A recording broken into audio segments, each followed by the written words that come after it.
What's up, everybody? So as not to be a complete hack from the ending of the last video, I changed the camera angle so I look a little bit different.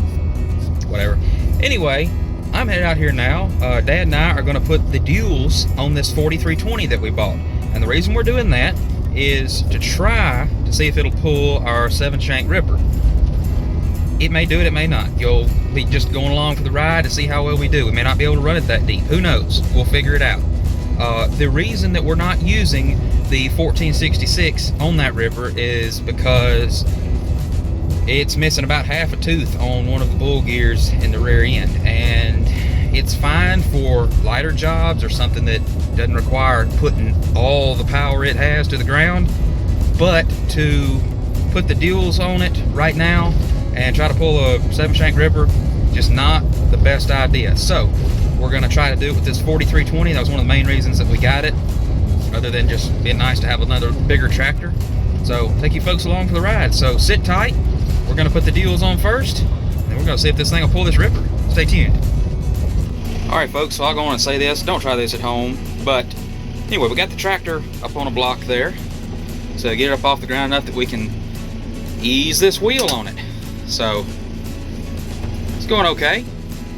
We're going to just get the nuts started, kind of get them snug down, then we're going to drive it up to the air compressor so we can really torque them down. So I'll touch back with you in just a few minutes.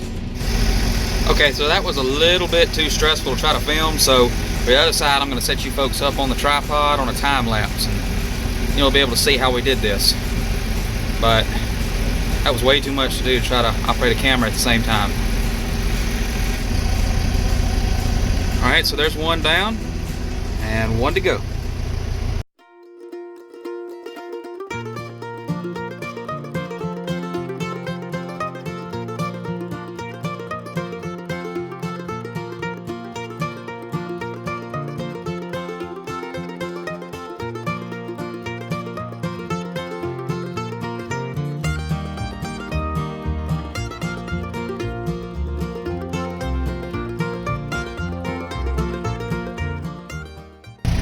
Alright, so we got the wheel on there. Dad's going to snug them down, then we're going to pull it over there to the air compressor with the impact wrench and really get them tight and make sure they're aired up. Go hook it to this ripper. Alright, so we got the duals on. Dad's right now just driving around a little bit, kind of getting them situated on the hubs before we totally torque them down. And then we're going to make sure they got plenty of air in them and hook it up to this ripper. I call it ox plow ripper. What do you folks call it? Let me know.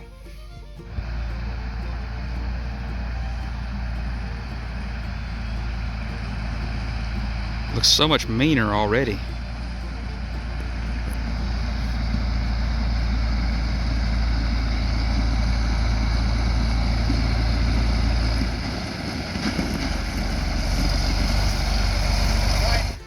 Alright folks, it did get a little bit late on us today, so we still need to put another sway block on the back end of that tractor there before we put this ox plow on it. So we'll probably do that tomorrow if the rain holds off, which we're kind of hoping the rain holds off because it needs to dry up a little bit before we run this thing.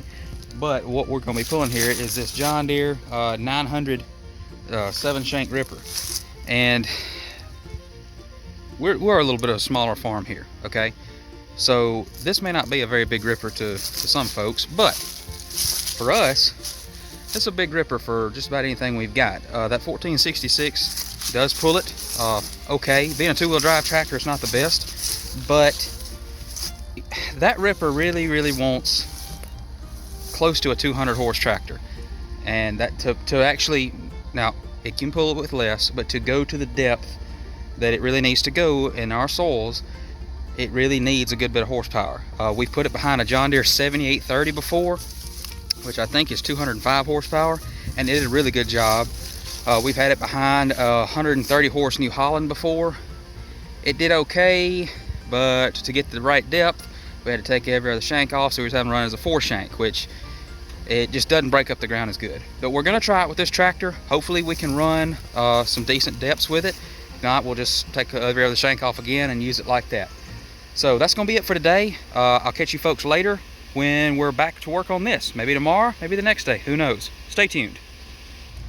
Now, you folks might be thinking, that's odd.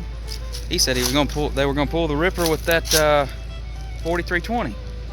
Well, I'm gonna go on and give y'all a conclusion to this video. So sit tight. It's gonna take just a minute. So I went out of town last week.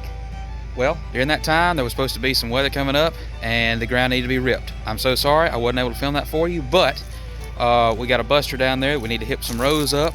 Whenever it'll dry up, I'll film that. So stay tuned for part 2. That's coming. You will see that 4320 work.